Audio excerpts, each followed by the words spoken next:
Hello, friends, and welcome. It's Thursday. It's the end of May. It's technically summer, I guess, right? It's not the first day of summer on the calendar, but once we pass Memorial Day weekend, everybody thinks it's summer, although the weather in central New York as of late has not indicated it's summer quite yet, but we're feeling it, and it's a live edition of Syracuse Sports. You got Brent Axe, you got Chris Carlson here. Hello, Chris. Good to see you, man.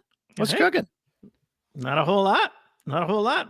We're the full Syracuse sports season is maybe done. I don't know. They got some rowing. Left, I think. Rowing's left and a couple other things. Maybe track and field. Let's not curse it because we say, oh, it's going to slow down, and then something's going to happen, and it's just going to go crazy. We got recruiting over the summer, a couple other things. So before you know it, it's going to be training camp, right? But we take a little bit of an exhale here before the cycle starts again. So a few things Chris and I wanted to talk about today. I know we've kind of brought this up before, but we might mean it this time. Syracuse-Georgetown might be over. We know they're not going to play this upcoming season. And sometimes when things go away, Chris, they don't come back. And maybe Syracuse-Georgetown fits that category. We're going to talk a little football today. Chris always does a great job sorting through some tax documents so we don't have to, so we can figure out what the bigwigs at Syracuse are making. And there's some interesting math on the Dino Babers front and what it took to pay him off. And it's kind of interesting when you compare it to other schools. It wasn't quite Jimbo Fisher money, but it was an interesting figure. Nonetheless, we're going to tell you about that a little bit. We'll tie the bow on lacrosse, Final Four run for Syracuse men's lacrosse, and where do we set the bar for next year? I've got a little intel on the Syracuse women's lacrosse job, which is open at this point with Kayla Trainer taking the gig at Penn State. We're going to hop in and see what our Syracuse Sports Insiders had to say about a few things. Chris, I did check the secret voicemail line, and I saw a Florida area code. Oh, goody. And that's all I'm going to say for now, and we will save that for the end. Let's start with hoops, Chris. Sometimes things come back, like vinyl. I think cassettes are big again all of a sudden, and they hit anniversaries and trends and some of the things that my daughter talks about and listens to and wears. I'm like, yeah, that's what your mother was wearing 20, 30 years ago. But sometimes things go away and don't come back. I'm starting to get the feeling like Syracuse-Georgetown, like as Huey Lewis in the news once saying, if this is it, please let me know. This could be it, Chris, in terms of a regular series between the two. I'm not saying they're not going to play ever again. Yep. But scheduling a regularly scheduled series between the two schools, I don't know, man. I think this might be it. I think they might be putting the nail in the coffin on this one. How you feeling given the news we got this week that they will not play next year? Yeah, the emotion meter just has not been the same, right? Like as the success of the teams has dwindled, as we've gotten further from the Big East days, like it's just harder to get the emotion for that game, up. And then if it's not going to be an emotional game, why are you playing it? Right. Yeah. Right. Like if it's not going to feel like the old days, if it's not going to be super exciting, why? And I think we've reached that point. Why? And right now it probably doesn't do a whole lot for either program. Now, in an ideal world, maybe Georgetown basketball gets good again. Syracuse basketball gets good again. In 6 years, if they're both, on the verge of the top 25, bring it back. We'll all talk about what it was like in the good old days. But to me, like, that's what I think it'll take to, like, maybe even play the game again. Like, you don't have to play it occasionally for me. You can wait until it makes sense. Like, I don't care. I think the first sign of this was this year's Syracuse-Georgetown game was the third lowest attended Syracuse-Georgetown game in the history of that facility. There was only just over 17,000 people at that game. So when the answer to the question is why do Syracuse and Georgetown keep playing, and it's always nostalgia, it doesn't help your net ranking. Nope. There's an entire generation for either one. For either team. Exactly. Right. By the way, Syracuse actually had a lower net KenPom rating and net ranking than Georgetown did this year. It hurt Georgetown to play Syracuse because Syracuse ended up being 14-19 this past season, right? So it doesn't help anybody there. There's an entire generation that it's like you hear your dad or your uncle or your grandpa, or your aunt or your grandma, tell you this story and you can't relate to it. Like Michigan, Ohio State, you can relate to it because that hatred, and I'm talking about sports hatred, of course, is passed down You feel it, you know it. You've got your own stories to tell. Duke, North Carolina, same thing. We can go through the great rivalries. There's an entire generation of Syracuse fans that don't have their own stories to tell about Syracuse-Georgetown, even though they played in the last decade. It just has not felt the same since Boeheim and John Thompson moved on. Ed Cooley can certainly get you fired up at a press conference. And he said, Chris, I put this in my newsletter in my column about this today. Ed Cooley's like, yeah, as long as I'm around, I want to play every year. And it's like, well, what happened to that? It just felt like both sides didn't see the value in doing it going forward. And I feel like there's more of a opportunity here to add in a Villanova, a Seton Hall, a UConn. St. John's would be massive right now. If Syracuse could play them at Madison Square Garden, it really wouldn't benefit St. John's to play Syracuse at this point, frankly, other than just the appeal of it in terms of the matchups and Patino, and just the ticket draw would be at Madison Square Garden. But from a basketball standpoint, Patino's going to be like, what am I going to play you guys for, right? That's not going to help me in any way, shape, or form in my out of conference. So it just feels like this thing has been on borrowed time since Syracuse went into the ACC, and it's just reaching a natural conclusion in terms of a regular series. Maybe there'll be a good reason to do it again, as you noted, up the road here. And Chris, it's like that old song, you don't know what you got till it's gone. I don't think I'm really going to miss it if it's not on the schedule next year. I don't think I'm going to be pining for it. I might be sad a little bit, like, oh man, that sucks that they don't play anymore. But I don't think there's going to be an outcry to get it back on the schedule. No, I mean I remember nothing from the Shears game. Nothing. Right. And if that's the way it is, I won't miss it at all. I don't remember it. I don't remember it. The only reason I do is because I looked it up last night. There was a little scuffle there with Lucas Taylor, and I can't remember who it was for Georgetown. There was a little. It was that game. Yeah. Okay. I remember that game. I know Syracuse really struggled in the paint in that game. That's when Eddie Lampkin was having his back issue. It was a 4-point game, but what I remember the most is there's nobody there. And it was the least amount I've ever felt this was Syracuse-Georgetown. It was just another game at the Dome that day. So, but what you just said speaks to it. The fact that you recall nothing from it. It's not like, oh man, that game, woo! Now that you that revived the rivalry. Now that you mentioned, I remember Lucas Taylor getting called out by the TV folks, and then him already knowing about it when I got in the locker room and being a little salty that he was called sort of for posing as a tough guy or a fake tough guy or something like that. But that's quite what it was. A Jim Boeheim at a press conference, Michael Graham punch my player type moment that instantly came to mind. So it'll be sad in a way, but I feel like it's necessary, and it opens an opportunity, Chris, because here's the interesting thing. As we know, the ACC is going to knock 2 conference games off the schedule. We just got that breakdown just this week of home and away games in the ACC for Syracuse. So you do have 2 more opportunities to add non-conference games. Remember, Syracuse is playing in that Las Vegas tournament this year, and that's going to offer 3 quality opponents. You've got the SEC ACC challenge, which will offer a quality opponent, and you've got to be careful how you schedule these non-conference things. So it just felt like Syracuse-Georgetown was on borrowed time, and now it's finally at the end. It's one of those things, like you go to holiday gatherings every year, and it's like, why does grandma still make the fruitcake? And it's like, I don't know, she just always has. No one eats it, right? Yeah, that's Syracuse-Georgetown. The Jello with the pineapple and the orange peels, like nobody wants it. Nobody wants it. Nobody wants it anymore. You're making it just because you feel like you have to, because it's Christmas, right? Nobody eats it, and nobody has been into Syracuse-Georgetown in the same way. So we know it's not on the schedule next year. We'll see what it is in future years and how they handle that. Switching to football. So Chris is always good at digging through. Now, is this play accountant for me here, Chris? Is this the 990 form that Syracuse has to file? It is the 990 form that all nonprofit organizations have to file with the federal government. So every 2 years. Every year.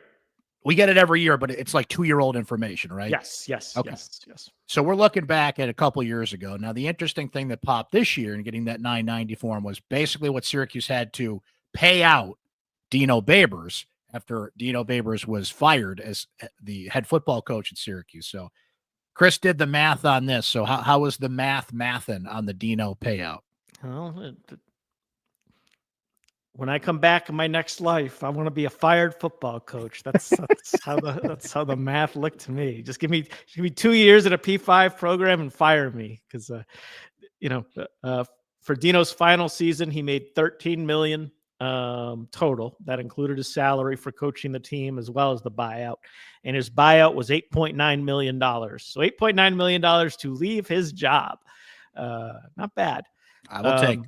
Yeah, most of us would. Now that looks like it's probably 2 years of salary and 2 years of a buyout. He was making just over like $4 million a year. So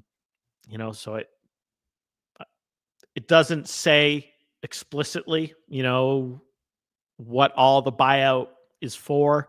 But that sounds like 2 years of his contract to me, which is interesting. I think Jim Boeheim referenced it during basketball season that no Syracuse coach, I think, had been fired with multiple years left on his contract, but no longer the case, I don't think.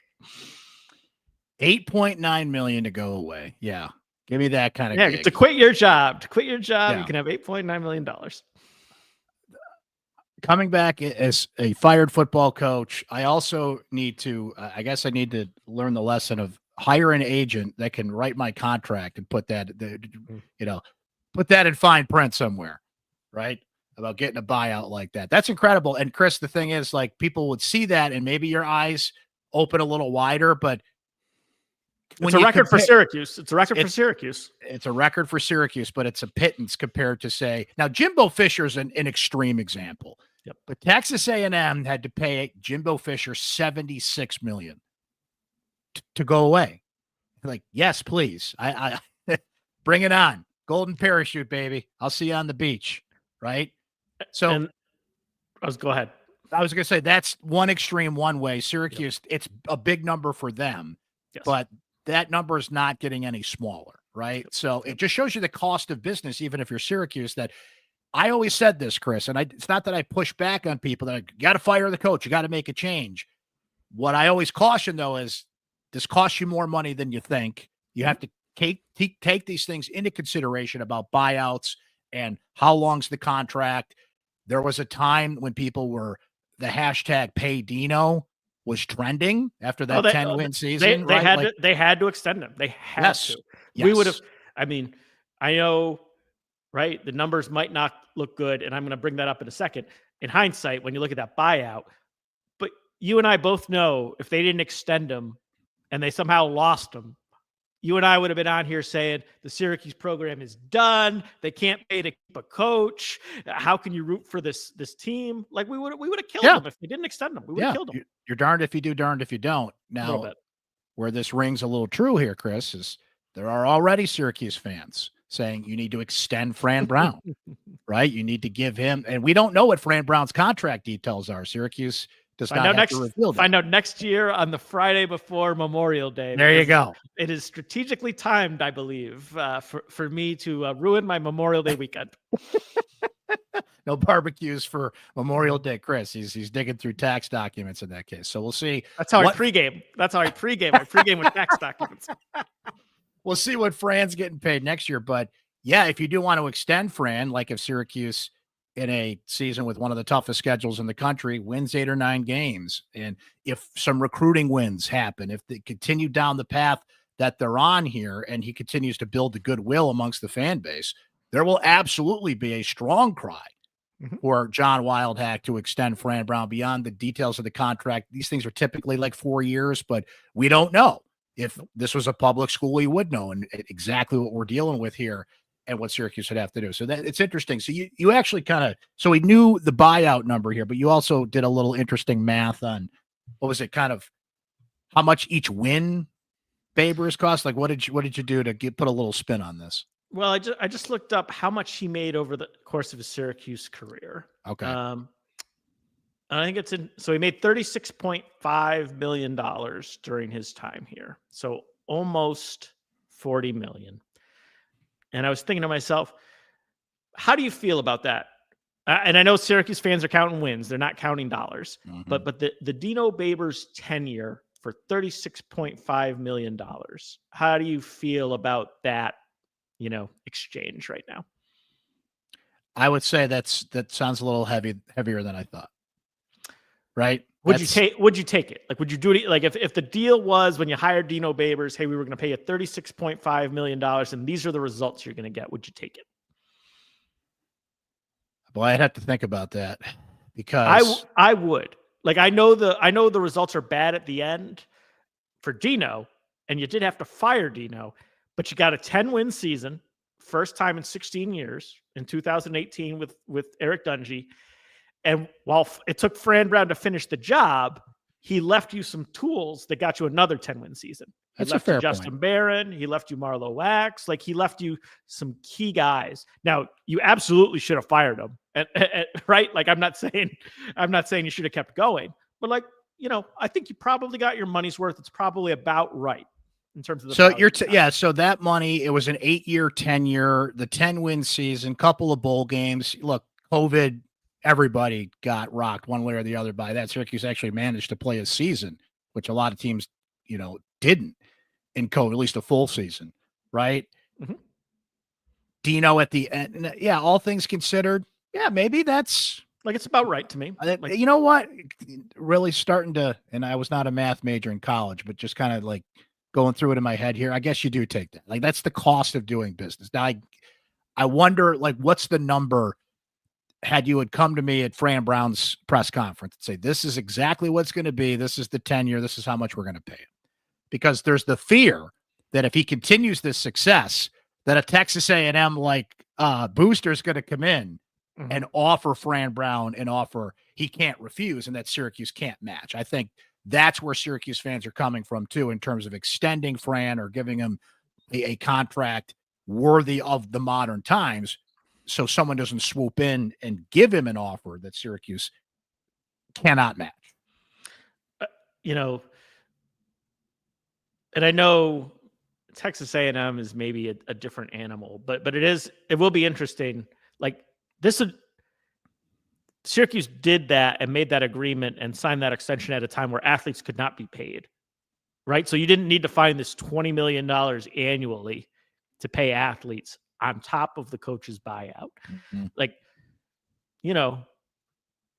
That will be a problem moving forward if Syracuse gets saddled with a similar buyout. Now, you can always find the rich guy who wants to get rid of the coach and is willing to pony up for it.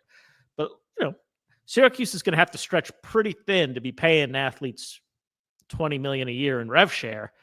If you're going to add another $8 million on top of that, that is going to become part of the calculus, and it hadn't been previously, right? It wasn't for Texas A&M when they committed $76.5 million to Jimbo Fisher, but it's going to be part of the calculus moving forward. It's going to be interesting next couple of weeks too, Chris, in the cries for Fran Brown's extensions and the feel good that's out there. It feels like he has done something in this offseason, be it through the portal or an interview that he's done or some way, shape, or form that he's consistently in the news. Yep. Calvin Russell, we found out today. So if you're not familiar with Calvin Russell, he is a 6'5", 191-pound, 5-star wide receiver who is going to announce on July 5th, and Syracuse made his top 8. And Syracuse made his top 8 with some pretty elite schools on that list. And we are seeing Syracuse appear on these lists more than we ever saw in the Dino Babers era. In 1 year of Fran Brown, we're seeing Syracuse on these lists with the elite programs, with elite recruits than we ever did with Dino. So that is where you would say yes to investing in whatever that number would be for Fran Brown. So if they do land a Calvin Russell, there's some other big names that are going to be visiting over the next couple of weeks. We're getting into hot and heavy visit season as the calendar flips to June here. Syracuse has some visits coming in this weekend and throughout the month. And I think our caller from Florida's got some insight on that, to stay tuned for that here shortly. So I'm just curious what the hype and the buildup will be over the next couple of months, Chris, going into this season. We got some kickoff times today, by the way, for football. Home opener against UConn. We know that the Tennessee matchup in Atlanta is a noon kickoff, which, okay, I have mixed feelings about that, but it is what it is. It's on ABC. It's one of the prime games of that opening weekend. Then you got UConn as the home opener September 6th. That's a noon kickoff too. Now, that game's on ACC Network Extra. You're just going to dump it on the little streaming service there. Why are we kicking this thing at noon? Give us some time to tailgate, right? Give the fans some time to celebrate the home opener.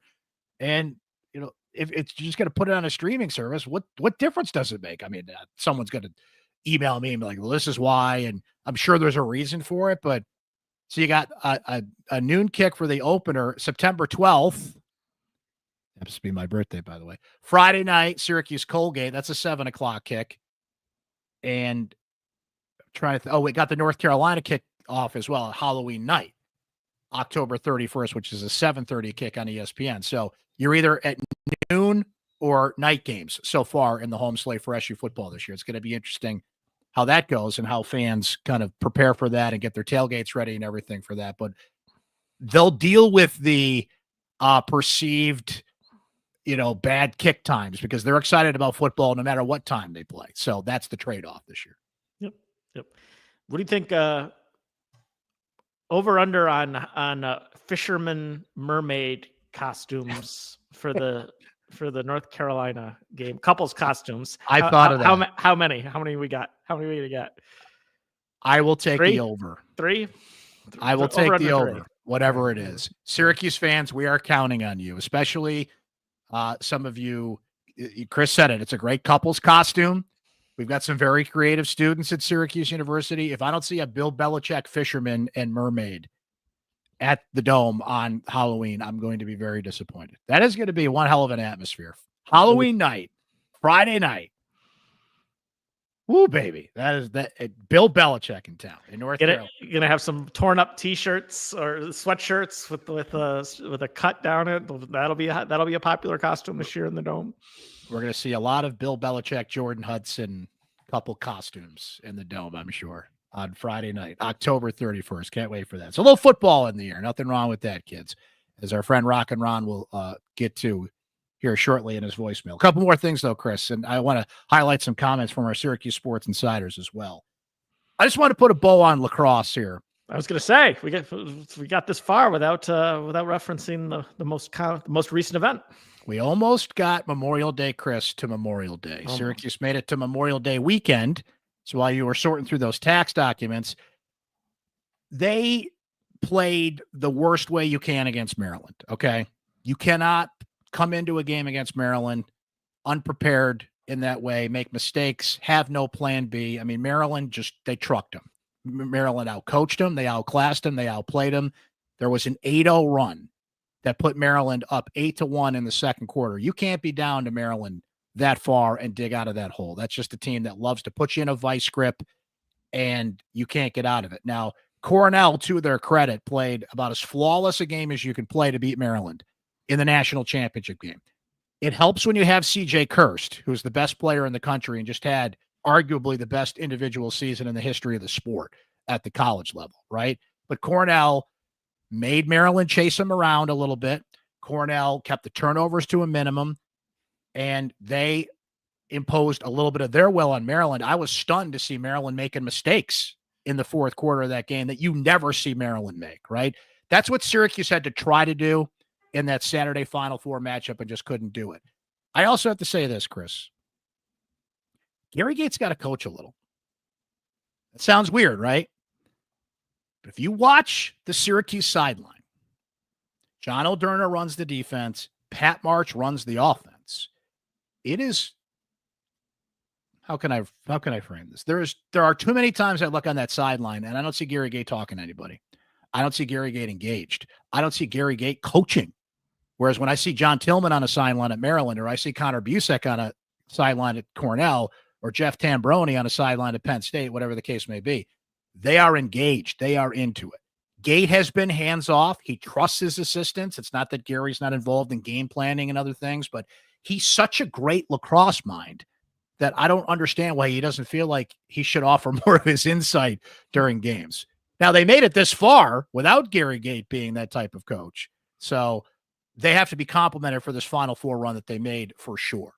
So now where do you set the bar for next year? because what do you? I was going to ask, what do you think they need to add? Right, right. We all know I plead my lacrosse ignorance frequently on this show, but to me, like they were lacking on offense. It seemed like they were lacking like a big shot from the outside that could have gotten Maryland sort of out of their, out of packing it in, and Syracuse wasn't able to work those passes the way they had.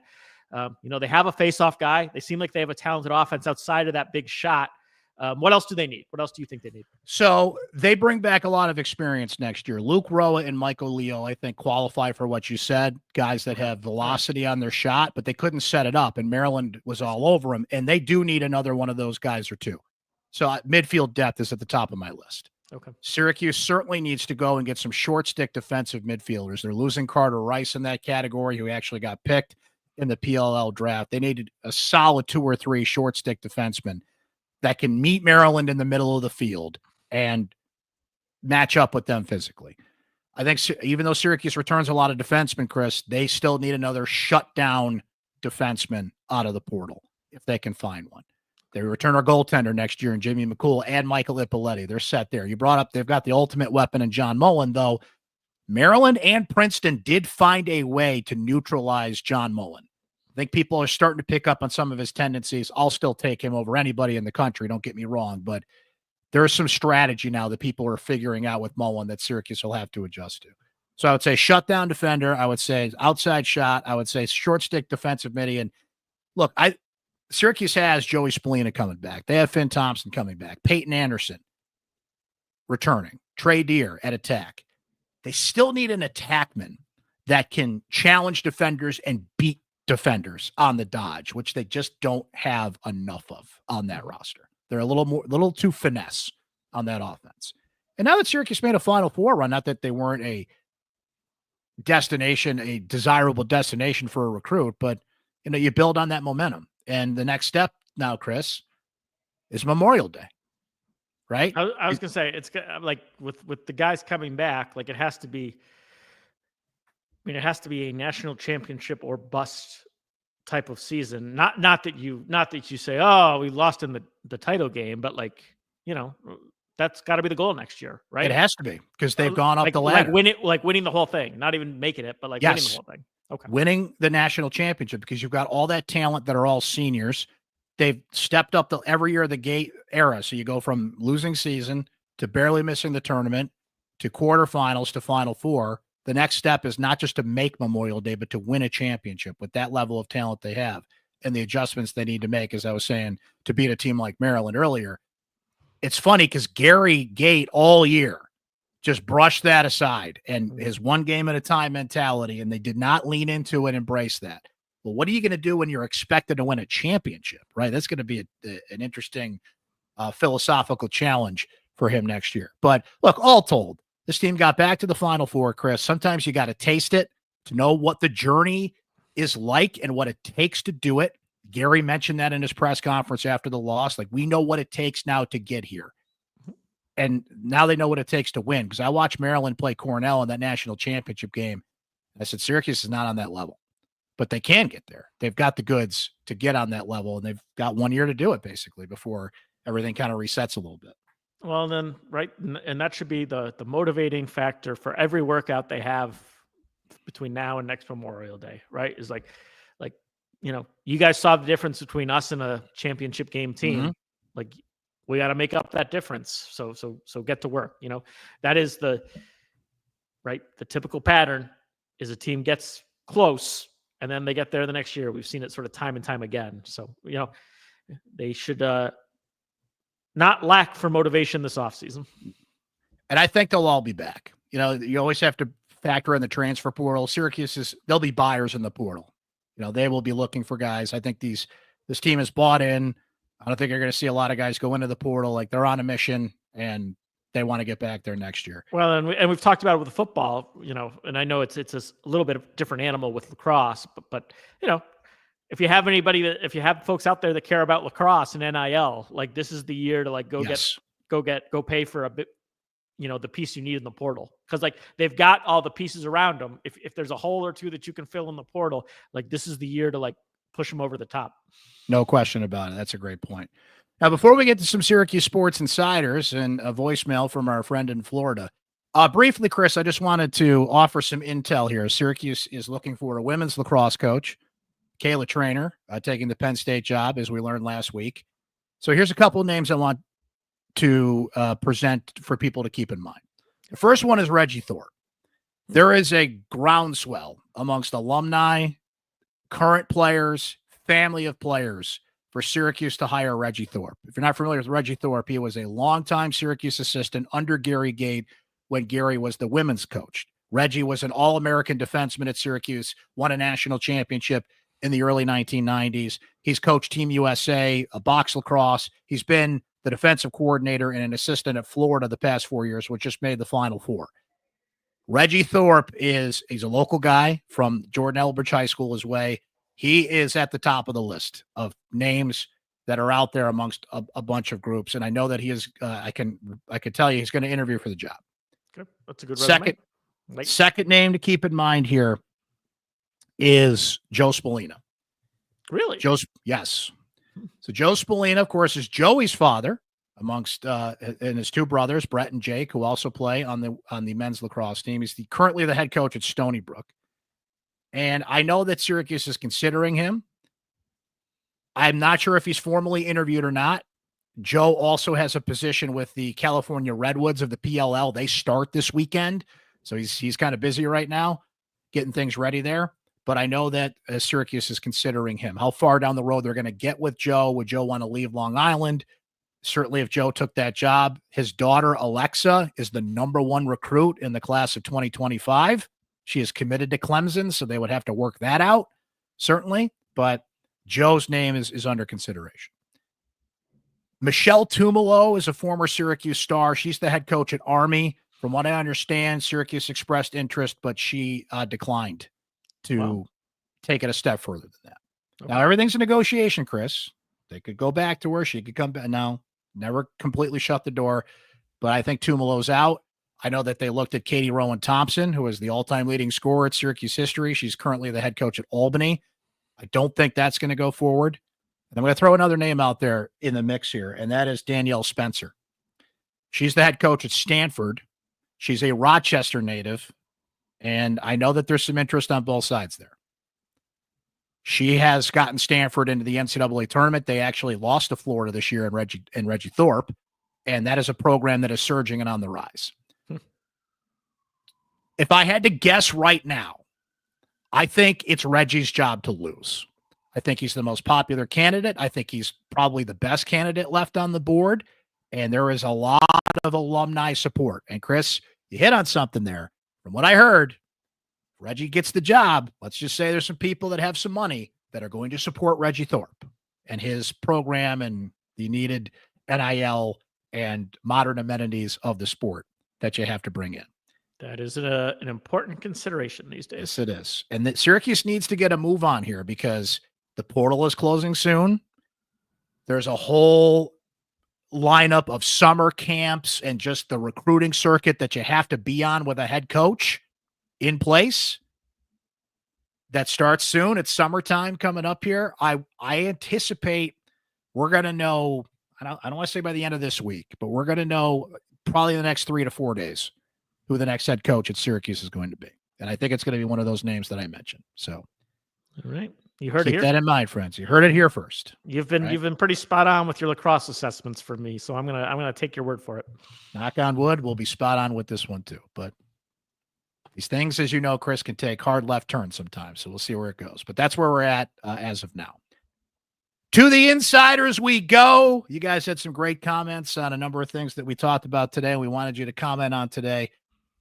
Jim B leads us off here, Chris. Not that Jim B. This says, barring any current players entering the portal, I like this lacrosse team next year. They're bringing back a lot of firepower, but could use a lockdown defender, some short stick defensive middies, and attackmen that can win one-on-one matchups consistently. And as I brought up his name earlier, Chris, he likes Peyton Anderson.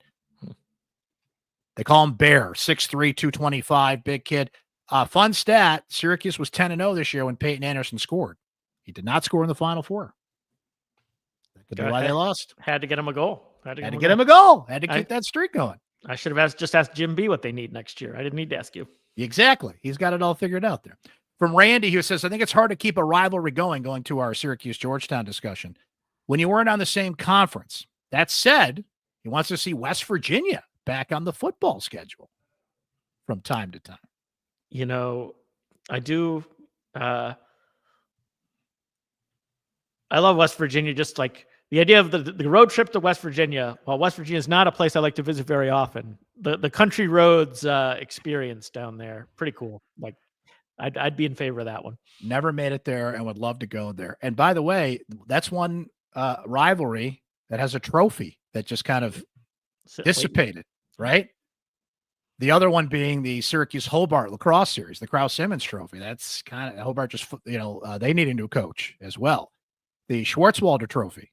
Let's get that thing going again, right? Syracuse, West Virginia. I'm all for it. Kevin and Rich had kind of the same comment, so I wanted to combine them, saying, I love the Georgetown rivalry. I don't feel it, though, anymore. I'd rather see Syracuse play other Big East teams like St. John's. St. John's has got to want to play Syracuse, though. I think Rick Pitino wants to in his heart, but why are you going to put Syracuse on the schedule when they're not going to help you? You got nothing to lose. No, pardon me, you have nothing to gain playing Syracuse in that case, other than, the environment and the storyline of it, Chris. But if I'm Rick Pitino, I'm like, why am I going to put you in your net ranking and your Ken Pom ranking on my schedule? If I lose that, it's going to tank my NCAA tournament resume. It's got to make sense for both sides, and Syracuse basketball needs to get better for it to make sense for people. I'm not the first one to say it, but I feel like I'm really waving the flag for it. John Rothstein was talking about this the other day too, Chris. There is, I think, who wants to play in an ACC SEC challenge? I know it's television programming, and that's what they're involved in now. But you're telling me, and the math doesn't math there in terms of teams that have to figure this out, but you're telling me a little ACC Big East tournament in November, early December at MSG, and you can rotate it, right? You pick the teams in one year, and then the next year it's others, but you're telling me you get a Syracuse, UConn, St. John's, Georgetown doubleheader. People aren't going to pack Madison Square Garden for that. And again, we can play with the lineups however you want. I feel like I'd rather do that than just have the same team on the schedule every year. Certainly for Syracuse, that's more fun. I'm 100% on board with that. Will notes this: a rotating cast of old Big East foes is an excellent idea, as we were just noting. I hate the idea of the rivalry ending, but if there's one thing I've learned in life, it's that literally nothing stays the same. Sad, but wise thoughts from Will. Yes. Philosopher Will A with a great thought there. Yeah. What's the old expression? I just had it in my head and just flew out of there, but yeah, everything ends, right? Yeah, eventually everything comes to a natural end. You're not the philosopher he is. No, absolutely not. Not even close. Our philosophers all offered great thoughts here, Chris, but there is the king philosopher. The king. There is, I'm trying to think of the Socrates of the voice line, if you will, has left us a voicemail. So, ladies and gentlemen, boys and girls, without further ado, let us hear what our friend Rock and Ron down in Florida had to say today. Hey, Brett, Rock and Ron. Hey, Chris, how you doing, man? Hey, just take a minute here to, now that Maryland cut our lacrosse season a little short, but they deserved it. They're a good team. Mr. Gates better get off and get checking out the portal this off season and get some backup. But we had a good season. Looking forward to next year. It looked like we were pretty loaded for next year too. But anyways, reason two I'm calling is we're getting into the football season recruiting official visits. And starting this weekend, we have a couple big time recruits coming in. James Johnson out of the same high school as a couple of other recruits down in Florida. But anyways, Johnson and Hampton's supposed to be coming in. Our boy from Rochester. Don't know if we're going to get him or not, but anyways, you got Nair Helton coming in, I think, this weekend, and a nice cornerback, 4-star cornerback. This is Rockin' Ron's prediction. Darius Hughes, who has committed, a 4-star cornerback, committed to Florida State. Big time flip. I bet we flip him. That's my prediction. You don't go. He's coating all the Syracuse gear every time he goes someplace. And you're committed to a team. You sure don't wear a competitor's gears, I wouldn't think. Anyways. But I just wanted to say we'll be talking again soon, I hope, and about this recruiting. And I think Graham Brown's going to keep it rolling here. And until then, later. Recruiting never sleeps, Chris, and neither does Rockin' Ron. Tracking it all. How about the Rockin' Ron crystal ball prediction? Wow. Big flip for Syracuse right there. From my guy. There he is. Gonna note this one. Write it down. This guy right here, if you're watching on YouTube, you can see. That's Rockin' Ron right there, the legend who sent me this lovely mug. I haven't had the heart to use it. It's a display item for the pod. Just made a big flip prediction. Listen to the man right here. Who's going to disagree with that face? Come on. You can't. Yep. But there will be certainly some very interesting recruiting things to keep an eye on here in the next month or so with visits and commits. You mentioned the receiver from Rochester. It's coming in. We mentioned Calvin Russell a little earlier. Recruiting never sleeps, Chris. And if any big commitments come in, we'll be all over it for you here on the pod and on our Syracuse Sports Insider text line. Rockin' Ron's an insider, and we would love for you to become a Syracuse Sports Insider today. All the information is there on your screen to sign up. So you have direct text message access to me anytime. I met an insider, Chris, walking out of the Dave Matthews show the other night. He said, "Oh, you're going to get me one of these days. I'm going to sign up for that insider text line. I'm intrigued." Next day, there he was, signed up, right? It's that easy. You never know when you'll be inspired to sign up to be a Syracuse Sports Insider. We would love for you to join the crew today, my friends, and get your voice heard on this podcast as we just went through some of your great comments here.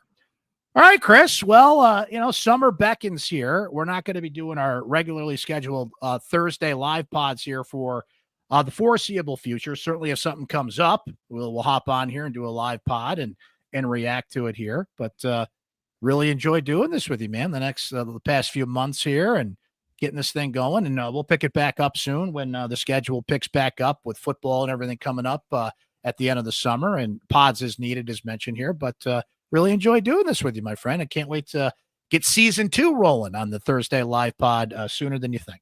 It was fun. A good reason to look forward to training camp season is will also be Syracuse Sports Podcast season. So looking forward to doing it again. Absolutely. In the meantime, thanks for hanging today, my friends. Make sure you subscribe on Spotify, Apple, YouTube. The pods will not stop this summer. Trust me, we got plenty of things to bring you guys, and we're looking forward to that. So make sure you subscribe so you know when a new edition of Syracuse Sports is up wherever you get your podcasts. For now, for Chris Carlson, I'm Brent Axe. We will catch you next time here on Syracuse Sports. Thanks for watching. Thanks for listening, everybody. We'll catch you next time.